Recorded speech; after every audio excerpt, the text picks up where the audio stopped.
Even if you grew up during the infancy of the video game industry, a name like Satellaview has probably not piqued your interest lately, even during times in which immense nostalgia for simpler times is inevitable. However, even given the latter, there is one Nintendo console that has since been forgotten and abandoned by the modern gaming community. This compact, simple, and very unembellished peripheral that was arguably ahead of its time was simply called Satellaview. It's rather silly to think that 20 years ago Nintendo was collaborating with the now obsolete GIGA, a satellite radio company based in Japan.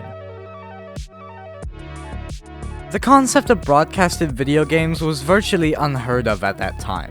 Given that the console was released in 1995 for the Super Famicom, the development process was very slow. While development did take place at a breaking point for the gaming industry, the technology available was less than ideal. Notably, in the context of this video, GIGA, whom Nintendo collaborated with on the project, began beaming games to Super Famicom players by way of the Satellaview peripheral. It was somewhat similar to the Sega channel. During certain time slots, the station would transmit time-slot-limited games to Satellaview-equipped Super Famicom consoles, many of which were modified demos of SNES games. Tragically, this was only available for players in Japan for, well, obvious reasons.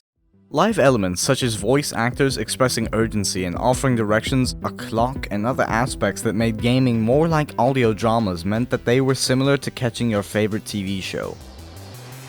While this was not a convenient setup, it lured players home in front of their TV sets, patiently waiting to play the next installment of their favorite titles. Thus, it was an impressive idea for the 1990s and an innovation that we see to a lesser degree nowadays.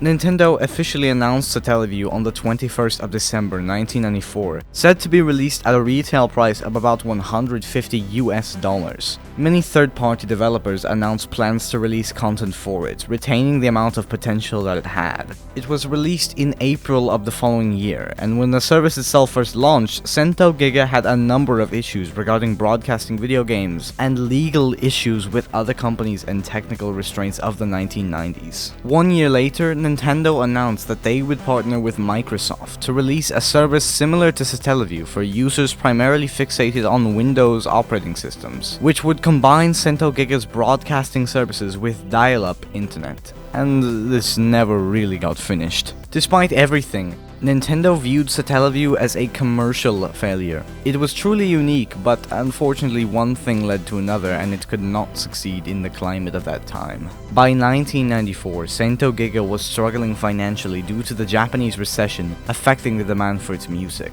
Nintendo initiated a rescue plan by purchasing a stake in the company, which is the result of the Satellaview and ultimately this video. Satellaview was produced by Nintendo Research and Development, the same team that designed the Super Famicom itself, and was made to cater towards a more adult-oriented market. By 1998, Nintendo's relationship with GIGA had proved to be a real detriment. It refused to go forward with a debt management plan despite being $74 million in debt, and had also failed to apply for a government digital satellite broadcasting license under a set deadline. This led to Nintendo halting all production of new games and content for the peripheral beginning March of 1999. Despite this, GIGA continued to supply content, broadcasting reruns of older content and making the service strictly for video games. However, every story has an end. The Satellaview was discontinued on the 30th of June 2000 due to a severe lack of support, a dwindling player base, and the demand for more efficient systems in gaming.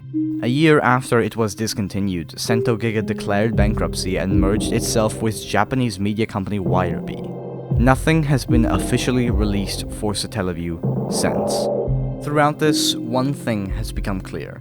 It's time to get serious about game preservation before it's too late. Documenting the adventures we have now before they are inevitably lost to time is very important.